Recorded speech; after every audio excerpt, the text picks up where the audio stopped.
ho chiamato Ennio, ecco, questo era il periodo. Dico, Ennio, ma secondo te mettere i corni sul re basso a ottava, così mi fa. Risposta di Ennio, ma che te devo dire? Io sto qui a combattere con un sacco di fiati, non so che fai fa. Questi confronti molto romani. Bellissimo.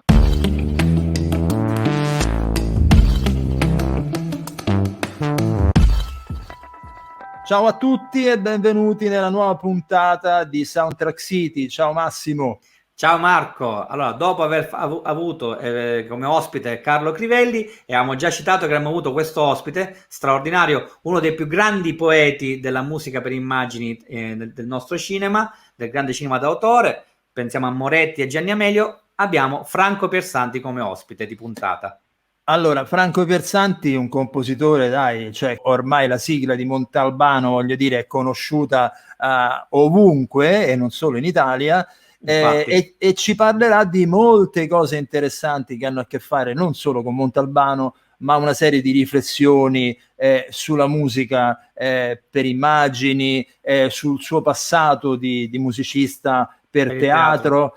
Dici un po' qualche cosa invece della sua biografia, Massimo. Allora, Piersanti è un autore pluripremiato, ha vinto molti David Donatello, Nastri d'Argento, ha un sodalizio incredibile, iniziato con Nanni Moretti e proseguito poi con Gianni Amelio, quindi il grande cinema d'autore del passato che ha fatto veramente grande, altrettanto grande il nostro cinema, ma ha avuto a che fare con tantissimi autori, Ermanno Olmi, Mimmo Calopresti, Gianfranco Cabiddu, poi Cristina Comencini. Tra l'altro ha realizzato, ed è una delle connessioni che lui ama di più, il corto maltese francese per il cinema e per la televisione, una colonna sonora quasi introvabile oggi come oggi. E poi parliamo anche di tanta televisione insieme ad Alberto Sironi, il compianto Alberto Sironi, autore ovviamente della serie di Montalbano, ma anche Alessandro Di Robiland, Maurizio Zaccaro e tanti altri, Leone Pompucci. E ricordiamolo che è stato l'assistente di Nino Rota, di cui ci parlerà, ci racconterà degli aneddoti incredibili, e poi ovviamente alla didattica, ad insegnare la musica applicata alle immagini in varie accademie con il compianto Sergio Miceli. Tra l'altro dobbiamo ricordare che lui è stato uno degli ultimi compositori a lavorare nell'ultimo film di Bernardo Bertolucci, Io e te. Direi che di carne al fuoco ne abbiamo tanta, quindi passiamo direttamente all'intervista con Franco Piersanti.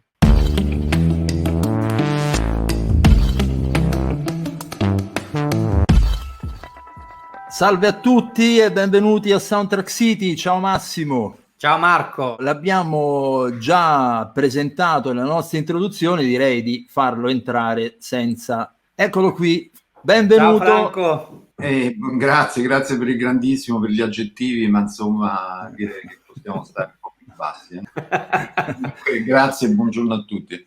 A giudicare dalla filmografia, comunque, almeno quella lì è grandissima, perché vedo dei titoli, cioè c'è la storia, diciamo, del cinema dal 1976 ad oggi, se non vado errato, no? Primo film con Nanni Moretti. Sì, insomma, la storia, faccio parte di quella storia semplicemente perché in quegli anni sono successe quelle cose lì, ovviamente. Ci sono stati film che hanno creato certamente alcuni, non dico dei casi, insomma, però hanno proiettato in avanti tutta una serie di cose, registi, personaggi, si sono sviluppate idee attorno a quello che sembrava un nulla, perché per esempio mi ricordo appunto, io sono un autarchico, ci vedevamo tutte le domeniche con Nanni per discutere, ed era un film fatto col contagocce, perché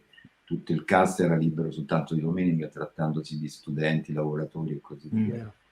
Però se rimettendo insieme i pezzi, no? È stato un film che poi è tornato e ritornato nelle battute, nella cultura di un tempo che sembrava, come dire, senza tanta attenzione. C'era gli studenti, le manifestazioni, e c'era tutto quel riverbero lì, però dal punto di vista del cinema certamente è stata una cosa, ecco, insomma, abbiamo potuto soltanto dire molto dopo però, appunto, no? Oltretutto, a parte che la mia enorme riconoscenza e gratitudine a Nanni, che casualmente mi ha fatto incrociare il cinema.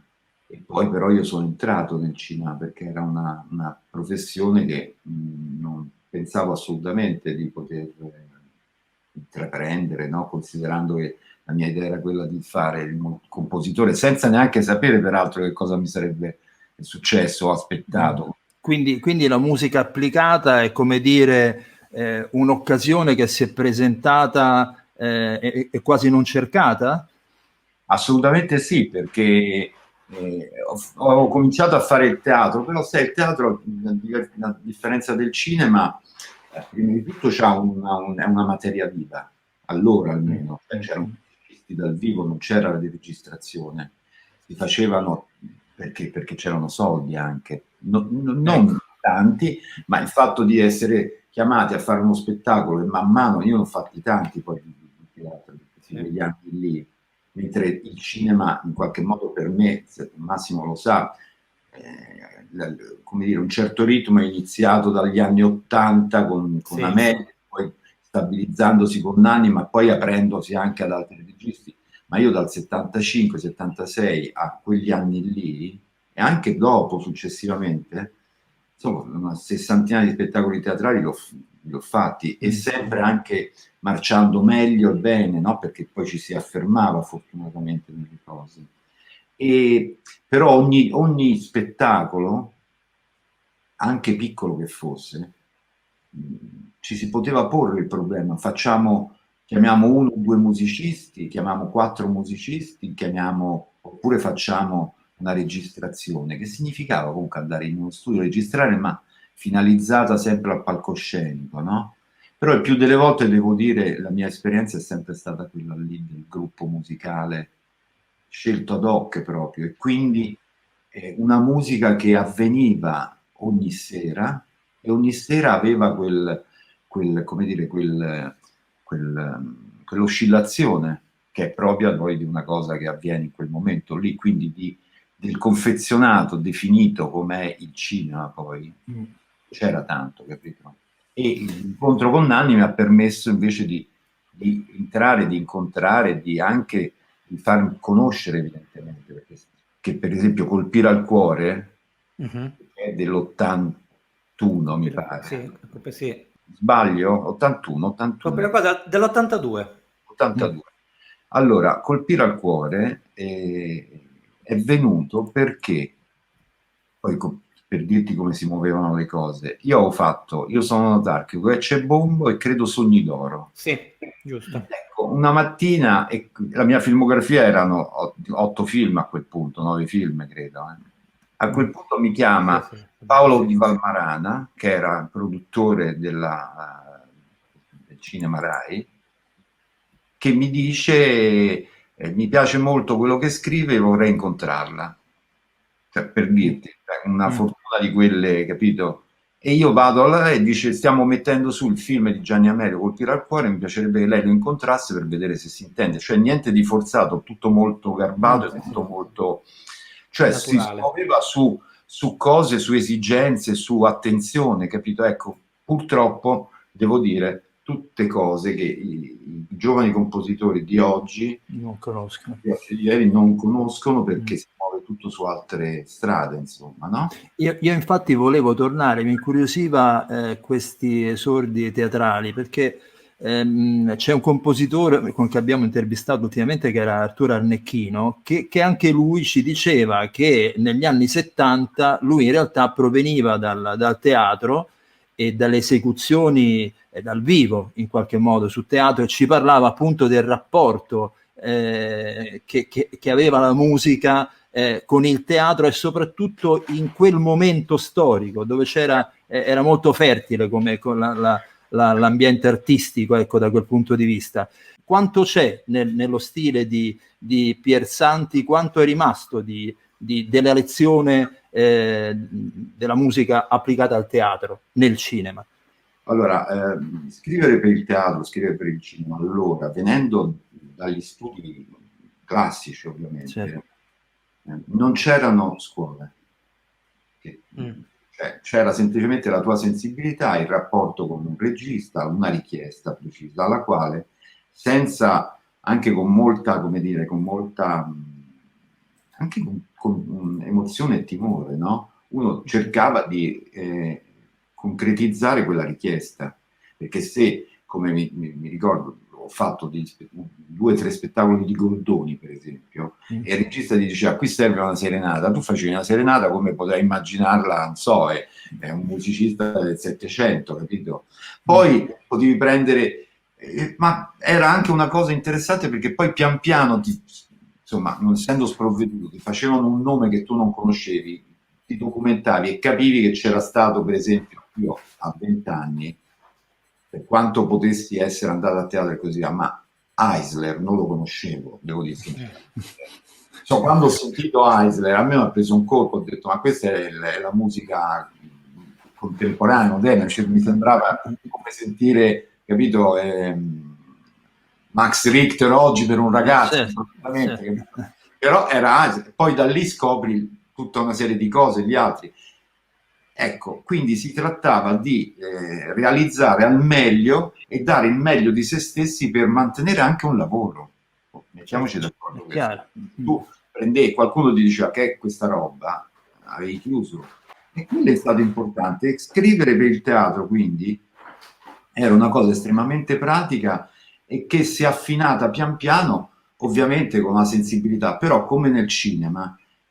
Un musicista, 10 musicisti di quello spettacolo, di quella versione, posso fare 10 versioni tutte belle e diverse, no? Mi ricordo perfettamente che per i primi film di Nanni, non sapendo assolutamente da che parte si potesse cominciare, quale poteva essere il peso della musica nelle immagini di un film,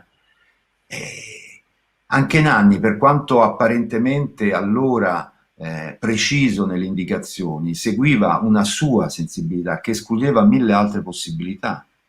Tant'è vero che le proposte mie a lui non piacevano, e giustamente, perché facevano capo a una sua conoscenza, capito? E io non avevo così tanta capacità di convinzione di fargli capire che quella cosa lì. Un po' perché non ce l'avevo di fatto, ma anche perché non ero convinto io stesso di quelle cose. Quelle musiche lì si avvicinano molto a quello che era il teatro, ma quelle del teatro si avvicinano molto a quello che era la musica che io fino in quel momento avevo concepito. In Io sono notarchico c'è musica di repertorio che è di Stuardo Soldati Stravinsky. Cioè Stravinsky era un nome per tanti compositori giovani allora, no? Era, come dire, la musica moderna, era il sinonimo di quella cosa. Mi auguro anche adesso, ecco. Ma sempre, assolutamente. E quindi era un referente di quella cifra di come dire, di attualità anche, no? Che ti sembrava di non poter datare in una epoca distante, no? Ma ti dava quel senso della contemporaneità in qualche modo. Questo mondo armonico, melodico, insomma, poetico, era un po' lo stesso che si muoveva per il teatro. Se tu vedi Ecce-Bombo, che è già, come dire, un passo avanti, 2 anni in più di riflessioni, forse di esperienze, ma ci sono delle cose che sono uguali a Edoardo Soldà. Cioè, il violino solo che fa il dialogo, gli ottoni dietro, cioè quell'impostazione lì. Ma perché? Perché forse era come uno che piano piano si allontana da un porto sicuro, capito, che c'ha una risonanza, e poi pian piano si allontanerà, tant'è vero che l'incontro con Gianni colpirà al cuore già nella come dire, in un momento in cui si potevano usare le orchestre, me l'avrebbero data e così via, ma a differenza di altre possibilità che ci ho avuto prima, colpire al cuore erano 4 strumenti, cioè c'era un vibrafono, un pianoforte, un clarinetto, forse una chitarra, un quartetto d'archi che faceva appunto dei suoni già filiformi, cioè già si era creata un'idea di come dire, di sintonia in qualche modo, no? Perché è un organico povero, ma era volutamente fatto in quel modo lì, capito? Non c'era... quindi c'era una scelta estetica e non produttiva, ecco. Esatto. Però era già un modo di dialogare con un regista che amava quella dimensione sonora lì, perché ovviamente con Amelio c'è stata questa proprio simbiosi di discrezione. Quindi comunque hai avuto a che fare con due menti che avevano già una loro esperienza di ascolto, una loro cultura di ascolto. Sì, guarda, io devo dirti però, da un lato c'è stato certamente il venire incontro, cioè non sono stati assolutamente, come dire, prepotenti nella loro, Sì, anche se assolutori. le canzoni dei film di Nanni. Le canzoni dei film di Nanni le ha sempre scelte Nanni perché erano parte della sua costruzione, della sua struttura, della sua necessità proprio espressive. E devo dire, io l'ho sempre condivisa, anche se per esempio a me Battiato allora non piaceva, non riuscivo, non mi piaceva proprio, non riuscivo, però aveva ragione lui, perché era quello che gli dava quel mondo, quella ed era soprattutto la visione di Nanni importante, che aveva ragione lui, perché era consono a quella cosa lì, aveva più capacità lui di intuizione. Ci sono delle cose tecniche che tutti i musicisti sanno, cioè il bagaglio culturale musicale di un regista può essere molto grande come può essere molto ridotto, non si confessa, però la cultura musicale poi viene dagli ascolti privati, quindi se tu andavi a casa di un regista e vedevi che c'erano 10 long play e poi questi 10 long play erano 10 complessi musicali, stai tranquillo che mi diceva ma la musica non so qual è, mentre poi c'era il regista teatrale che invece era tutt'altro parterre culturale e così via, che aveva delle biblioteche dei long play, allora ti poteva chiedere, capito, vorrei la musica della cantata in recto tono di Cot, va a vedere che lì impallidivi tu, non impallidiva il timore è stato legato all'ascolto loro, no? Privato, certo. Gianni, per esempio, d'altro canto, invece, conoscendo, essendo un cinefilo già da allora, sapeva a memoria tutte le partiture dei film, quelli alla Hollywood d'oro. E quindi mi ricordo, ma lui ha montato, ma forse la morte al lavoro, lui ha montato una scena, ha girato una scena, cantandosi dentro il tema d'amore di Vertigo di Herman. Lui ha fatto un piano sequenza, quando è andato a montarla ha detto era perfetta perché l'avevo fatta seguendo quell'interpretazione che lui aveva nella testa. Cioè, questa è una conoscenza superiore allora alla media. È un altro tipo di conoscenza. Infatti, questa c'è proprio una differenza notevole. Posso fare una domanda? Invece la discoteca di Nanni Moretti quant'è? È grande o piccola? Attualmente diciamo della discoteca, tant'è vero che per il finale di Habemus Papam abbiamo discusso sul fatto che lui voleva mettere questo diesire di Arvo Part. Arvo Part, sì. Ovviamente in tutta l'economia del film, con una musica scritta apposta che non era, come dire, di livello o di concezione distante da una musica dissonante, colta, chiamiamola. Io mi ci sarei messo a scrivere un finale drammatico col coro e un'esplosione di quel genere. Però va bene, insomma, ecco, quindi lui Arvo Part lo sentiva, cioè c'è stato un momento che ha sentito questo e anche ha sentito altro, ma ha sentito così tanto che mi ha permesso anche, proprio per esempio nel Caimano, di scrivere delle cose piuttosto ardite. Grazie ai suoi ascolti. Anche alla capacità, a parte gli ascolti, ma anche a una capacità, una sensibilità diversa. La cosa bella con Nanni che è successa, noi abbiamo lavorato appunto dall'inizio fino all'80, cos'è il massimo Bianca? 85? 84. Ecco, poi abbiamo avuto un periodo di stacco di 20 anni, esatto. Quando lui mi ha richiamato per il Caimano, avevamo fatto la carriera in qualche modo. Dopo 20 anni, Dopo 20 anni, ecco, io devo dirti, ero un po' preoccupato, ma sai che significa fare un film in quel momento lì storico nostro sul Caimano, quindi di responsabilità impegnativa, un film secondo me molto bello, molto centrato, molto intenso e così via.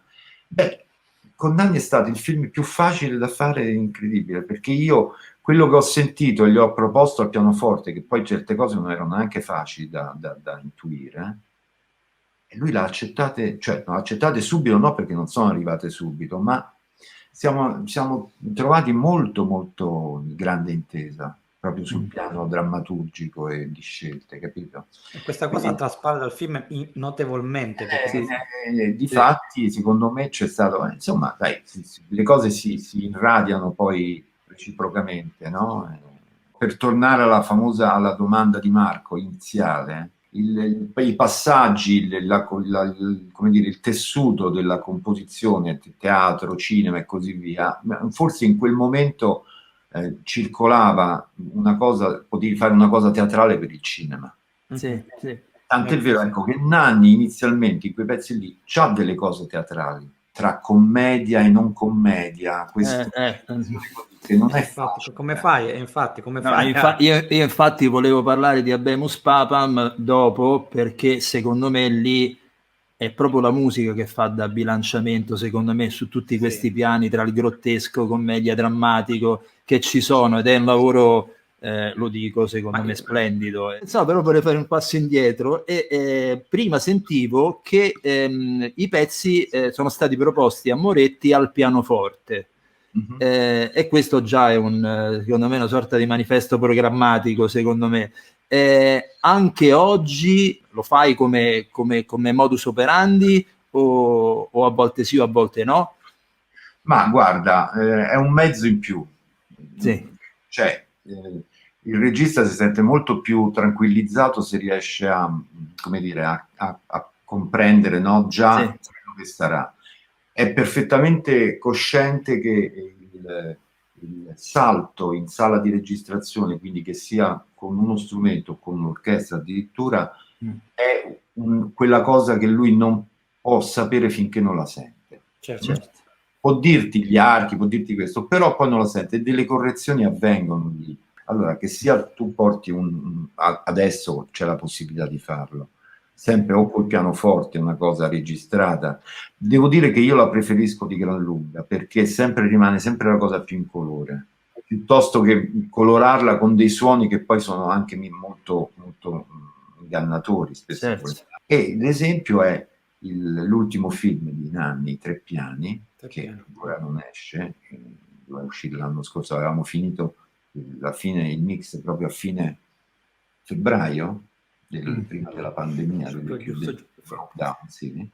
Sarebbe andato a Cannes, adesso si sperava in quest'altra Cannes di luglio, però già Nanni l'altro giorno mi diceva ma va a vedere poi con i cinema chiusi dove si va, se Cannes è un mercato, insomma, quindi ci sono tanti dubbi ancora, capito? Quindi non streaming, già questa è un'altra scelta. Quella è stata una scelta sua, perché già in autunno, quando sembrava che si potesse riaprire, a lui già gli avevano offerto di uscire su una piattaforma e lui ha detto no, sperando e confidando nel cinema e nel pubblico delle sale, cosa che poi è ritornata, e poi uno prende atto di questa cosa. Adesso si stava aspettando Cannes, ma vediamo che cosa succede, insomma, ecco. E comunque per quel film lì io ho portato dei provini fatti con 3-4 strumenti, un clarinetto, un violino, come c'era, una fisarmonica, un pianoforte, li ho portati e devo dire un paio di quelli sono rimasti proprio come già fatti. Così. Quindi lui già aveva montato con il suono e con i pezzi già convinto. Anche perché mi raccontavi che musicalmente non ha tantissima musica all'interno. Tra l'altro, se non mi ricordo male, tu avevi scritto un tango, almeno un tango, giusto? Una milonga, perché c'è una scusami. finale dove sono queste 200-300 coppie che ballano per strada, questa cosa fatta da un flash mob. Sì. E quello lì era il primo pezzo scritto prima delle riprese, appunto per dar modo di insegnare. Sì, abbiamo avuto anche un paio di turni con l'orchestra, con degli archi, insomma. film poi è bello perché c'erano i solisti, erano Lisa Green al violino, Luciano Biondini alla fisarmonica, Mirabassi al clarinetto, e sono stati degli interpreti straordinari. Cioè, queste piccole cose da camera nel film sono stupende, fatte da loro, veramente l'hanno dato tantissimo, molto di più di quello che io potevo, cioè lo sapevo che grazie a loro stiamo parlando di grandi strumentisti, quindi il discorso va un po' a, come posso dire, con l'elastico, no? Ma mi piace che andiamo avanti e indietro. Allora, io qualche tempo fa lavoravo come consulente musicale per un film che era scritto Piovani, Nicola Piovani, una festa esagerata. E mi ricordo ancora questa scena, mentre stavo io lì lavorando in studio da Marco Streccioni, a un certo punto vedo sulla stessa poltrona, io non me l'ero reso conto che era entrato Franco Piersanti e Piovani che ascoltavano il lavoro della colonna sonora. Io ho trovato questa immagine, che peraltro è anche fotografata, meravigliosa. Questo rapporto con Piovani è un rapporto, mi sembra, d'antica data, no? Da quanto ho capito. Insomma, mi sembra bellissima questa amicizia vista dall'esterno, lo dico proprio, e volevo due parole su questo. No, è un dato di fatto, non è innegabile questa cosa, ma oltretutto ti dico anche un'altra cosa, sì, ci conosciamo per esempio dal teatro, perché Nicola ha fatto delle cose meravigliose in teatro, e non soltanto perché lui ha qualche anno più di me, e era più avanti anche nella sua quindi esperienza di compositore per il cinema e il teatro, facendo le cose anche piuttosto, poi faceva film che allora quelli che si chiamavano brutalmente film d'autore, no? Però incassavano pure tanto allora. Ma abbiamo fatto un incontro io e Nicola, invitati da Cabiddu per Cagliari, dove eravamo insieme, abbiamo parlato, e io lì ho detto a Nicola, forse non gliel'ho mai detto, però in quegli anni lì, e stiamo parlando di quelli di cui dicevo prima, tra il 75 e 80, cioè io non potevo fare riferimento a come scrivere nel cinema e sentire quello che scriveva Nicola, e per me era un esempio, capito? Cioè era uno che aveva realizzato una cosa, pure lui venendo da una sua esperienza che inesistente di fatto di scuola, di applicazione. Oltretutto tenete presente anche un'altra cosa importante per me, cioè che tra il 75 e il 77 io sono stato con Rota. Stavo vicino a Rota, e quando io scrissi le musiche di Ecce Bombo gli portai al maestro, gli portai la partitura che era per quintetto d'archi, fisarmonica, tromba, cioè una cosa molto così. E lui se la mise lì sul pianoforte, la suonava, e faceva a sto contrabbasso solo, faceva bello, cioè tutte cose positive. Sì. Ma lui il film non l'aveva visto, non mi aveva chiesto di che film si trattava. Cioè, però c'era un'affezione, no? Un modo di fare, che quindi, oltretutto, lui che ha scritto le musiche che ha scritto, che si può dire che erano cinematografiche, perché adesso lo possiamo dire, ma certamente tutto fuorché, no? Quindi era una cosa circolare, e quindi venendo da quella cosa, e oltretutto da un musicista che sicuramente, come dire, tracciava una strada, aveva tracciato una strada molto diversa dalla mia, perché per quanto poi fosse vicino, io non devo dire, non è che potevo pensare di scrivere un tema come La strada per anni, non mi sarebbe mai venuto, non so come dire, no? Anche perché spontaneamente mi succedevano altre cose in qualche modo. Era anche una generazione completamente diversa, no? Quindi, era un cinema diverso completamente. Quello che tu ami in musica, cioè io mi ricordo che amavo talmente tanto Ravel, per esempio, e ero così sofferente, perché a me non mi veniva da far Ravel quando scrivevo per la scuola. No, ma per dirti allora, no?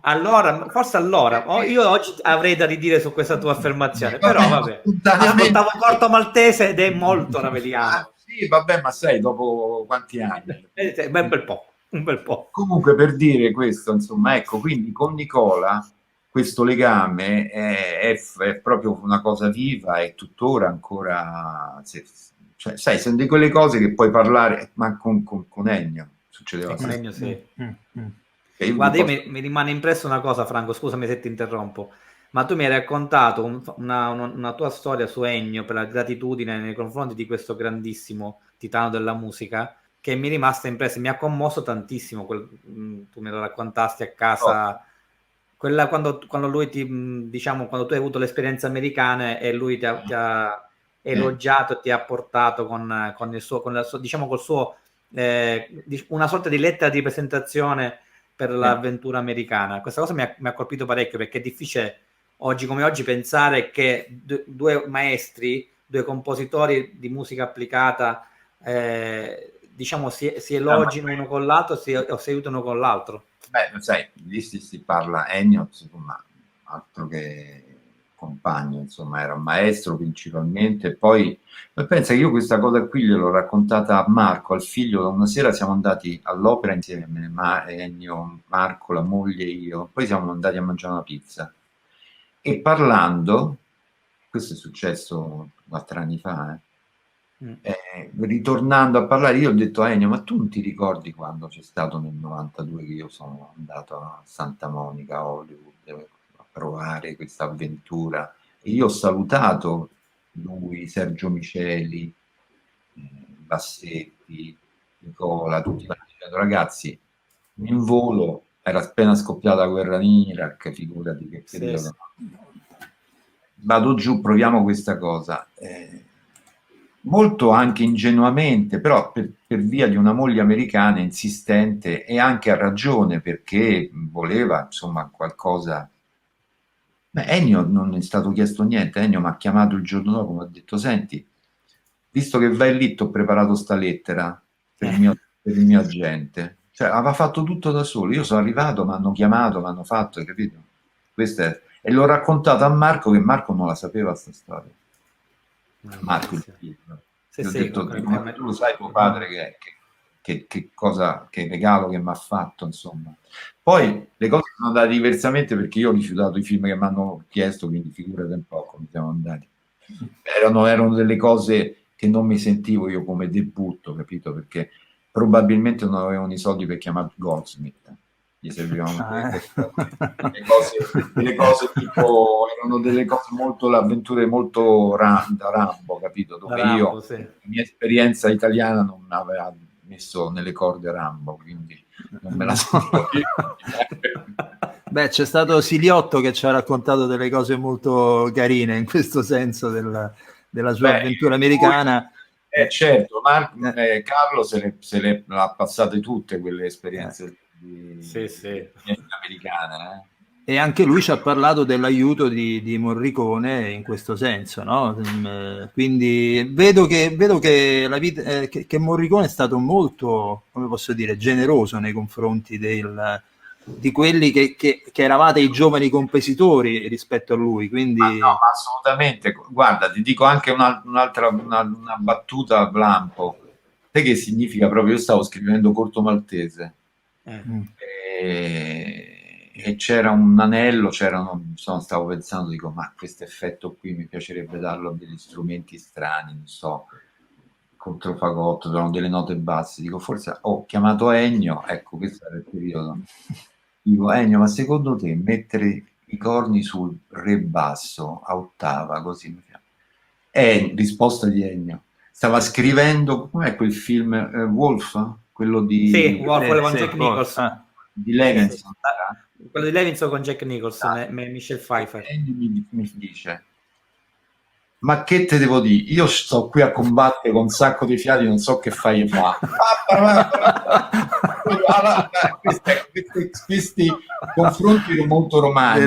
Bellissimi. Davano lo stura per poter andare avanti a scrivere. Vabbè, siamo tutti nella stessa dimensione, e non tolgo niente a Ennio, perché poi quella partitura lì, quando aveva detto i fiati che c'ho, senti che roba che era, cioè ogni colpo era una tacca, capito? E quindi ecco, questa è anche la bellezza di sto mestiere, perché fai le cose, e secondo me Herman che parlava con qualcun altro, non per, ovviamente con le debite distinzioni per carità, però era la materia viva delle cose che ti dava quell'emozione, quella vibrazione lì, capisci? Cioè bisognava fare, e tu lo vedi vedendo gli originali di Herman scritti con la penna, mica a matita, era come Mozart che scriveva a flauto magico, erano quelli, se ci stanno quelli punto. È questa la bellezza, capito?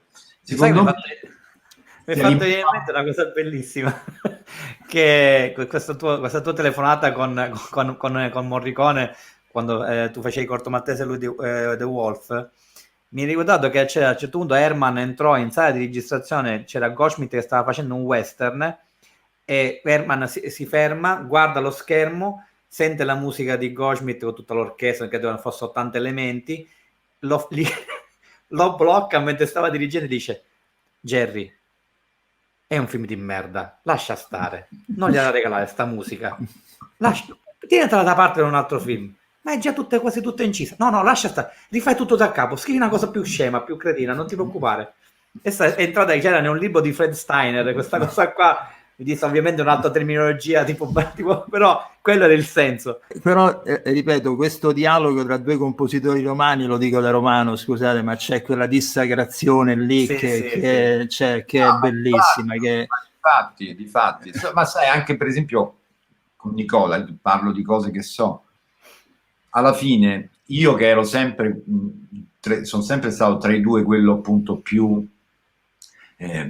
qui mi ricordo un film che feci dove ci stava un saloon con uno che suonava il pianoforte, c'era un violinista, avevano messo in scena, io stavo lì a pensare, gli facevo a Nicola, dico ma qui devo scrivere un pezzo per violino, dice oh Afra, ma stando in un saloon nel western, Nicola mi diceva ma che vuoi fare?